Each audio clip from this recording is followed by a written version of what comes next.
دوستان عزیزم، درود و مهر. امیدوارم هر کجا این دنیا هستین حال دلتون عالی باشه. امروز آموزش یک کتلت روسی فوق‌العاده خوشمزه داریم که سینه‌های مرغ رو اول ریز ریز کنید و بعد با چاقو ساتوری کنید.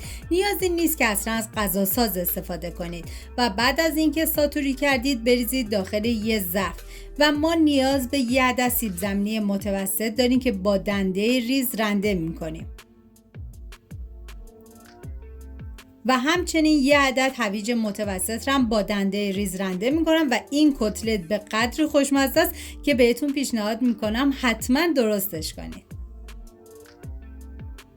یه عدد پیاز بزرگ رو باید با دنده درشت رنده کنید.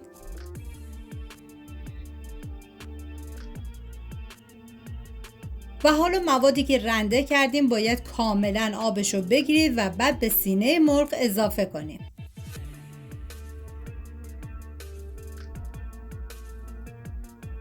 و 3 حبه سیر رو با دنده ریز کاملا رنده کنید یا سیر رو میتونید کاملا لهش کنید و بعد از اون به بقیه مواد اضافه کنید.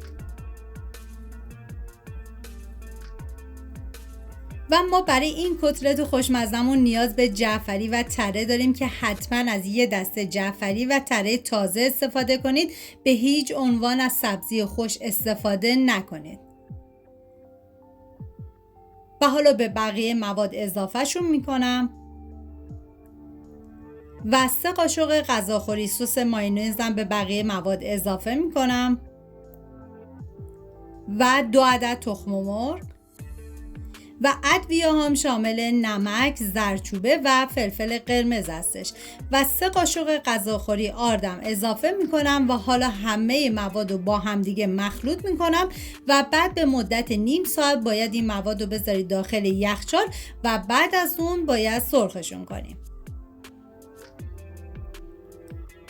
حالا من داخل تاب مقداری روغن کنجد ریختم که شما از هر نوع روغن سرخ کردنی که دوست داشتین میتونین استفاده کنید و بعد من با قالب فلافل کتلت‌ها رو آماده میکنم و شما میتونید با قاشق یا با دست فرم بدید و بذارید که یه طرفش کاملا سرخ بشه و برگردونید و بذارید تا سمت دیگه‌ش هم کاملا سرخ بشه و اینکه این کتلت به هیچ عنوان جذب روغن نداره و با خیال راحت میتونید میل کنید. دوستان عزیزم، اگر این کتلت خوش عطر و خاص به دلتون نشست پس حتما لایک کنید و تو کامنت ها بگین دوست داشتین یا نه. یادتون نره سابسکرایب کنید چون قراره کلی غذای خوشمزه و خاص دیگه با هم درست کنیم. تا ویدیوی بعدی مواظب خودتون و خوبی هاتون باشید. بدرود.